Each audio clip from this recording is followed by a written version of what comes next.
I usually start these dinners with a few self-deprecating jokes. After my stellar 2013, what could I possibly talk about? We rolled out healthcare.gov. That could have gone better. In 2008, my slogan was, yes, we can. In 2013, my slogan was, Control, Alt, Delete. Things got so bad, the 47% called Mitt Romney to apologize. Some good timing there from President Obama last night. We'll have more on the Correspondents' Dinner later, but we're going to get to the roundtable right now here with David Plouffe, President Obama's top political strategist in the White House, former top strategist Rick Santorum, served in the Senate from Pennsylvania, also the runner-up for the GOP nomination for president last time around.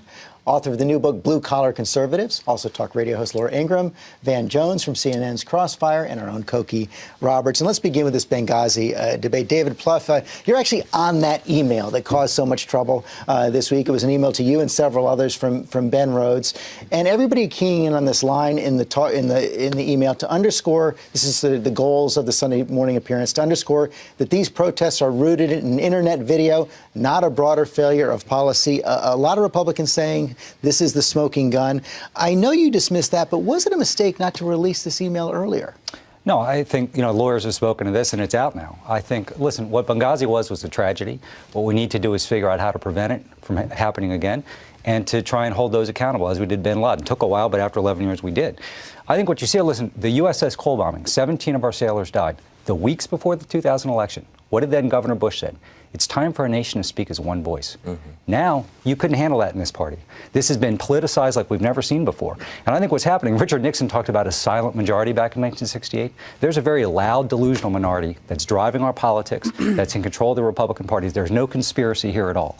Loud, delusional minority, Laura? Well, this is why Obama won in 2008. This guy is really good. And look, what we know now from the email is that from the beginning, the administration saw Benghazi as a political problem. You're on that email. You were the White House, senior political advisor, and this was a political problem. You had a tough campaign. You had Mitt Romney. You didn't think it was going to be a big blowout at that point. You said, and I just want to go back, I think this is important. You said on September 30th, September 12th, you said, in the days afterward, it wasn't clear that it was a terror attack. You said in November, right before the election, you said it's unprecedented politicization. The politicizing was going on at the White House, and that email was clear evidence of it. And the State Department admitted in the new email just released, Cheryl Atkinson had the report, that the Secretary of State, the Assistant Secretary of State, Beth Jones, said Ansar al-Sharia responsible for this attack. I don't think you knew it was a terror attack. I don't think we want to have a prosecution here. The fact is I think people want a prosecution, actually. Looking at the reporting on Benghazi, it's like alternate universes. Yeah. You have one group of people saying, look, there was nothing, we weren't doing anything here, and another group of people saying it was all evil. The truth is, the White House should have released this email. That was a big either mistake or venality. And it's also true that everybody does talking points before Sunday programs, and that the talking points are about politics and limiting political damage. Can I just say a couple things? Look, first of all, I worked in the White House. You get these FOIA requests. Let's talk about reality. You get these FOIA requests. It's a judgment call. You have a lot of stuff to get out there. They got out there what they thought was appropriate. Then they looked at it again. And it turns out there were 2 bullet points out of like 20 that were on Benghazi. You know what? Let's get more out. So no good deed goes unpunished.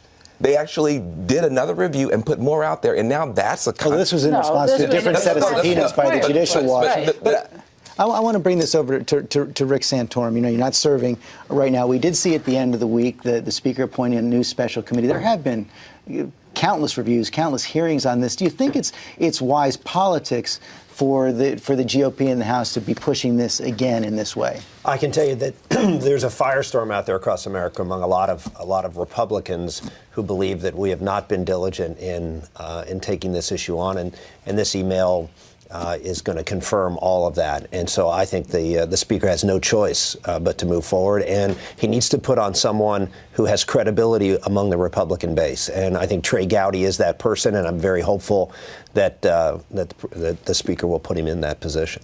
But I think it speaks to the forces in the Republican Party. John Boehner didn't want to do this. He was forced to do it. And I think let's look at what should be done here. Rather than, there's been 33 investigations, over 25,000 documents.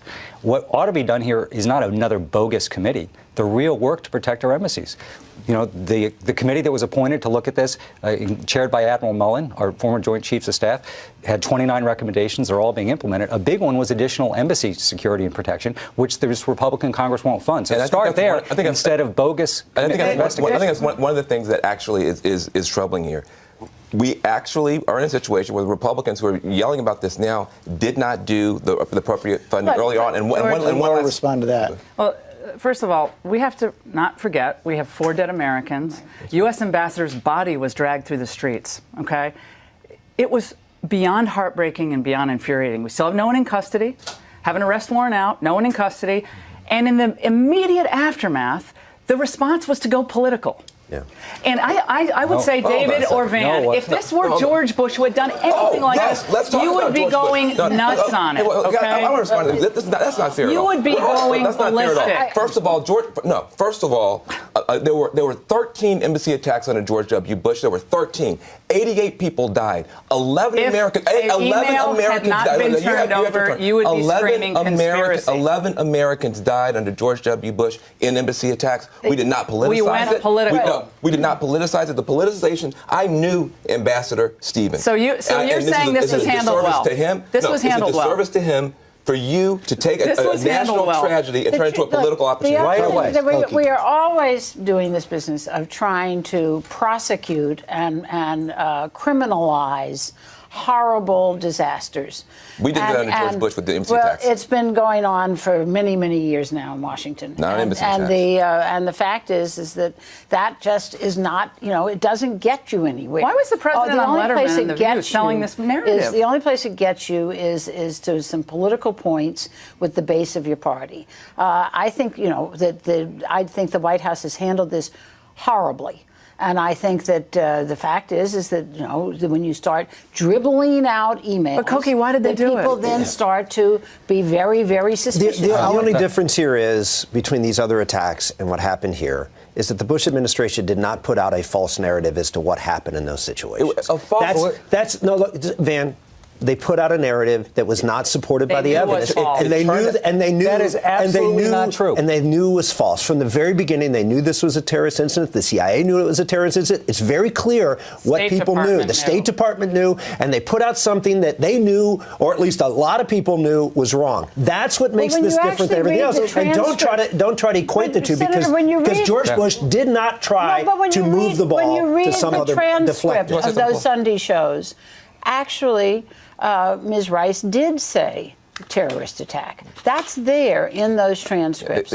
It's not that she's put the whole thing on the video. It's just that it was. And there were protests in 50 countries. Are you still trying to sell it as a protest? No, I can't even believe you're saying that. This was happening in real time. As soon as information was identified, it was released. That's why over the course of those weeks we knew exactly what happened. There was no politicization about this at all.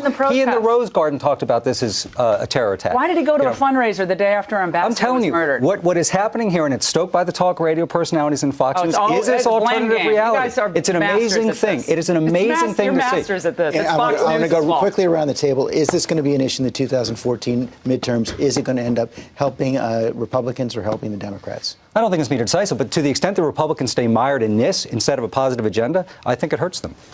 I think this will be an issue in 2014 and a bigger issue in 2016. For Hillary Clinton? It's 2 o'clock. Who's answering the phone in the White House?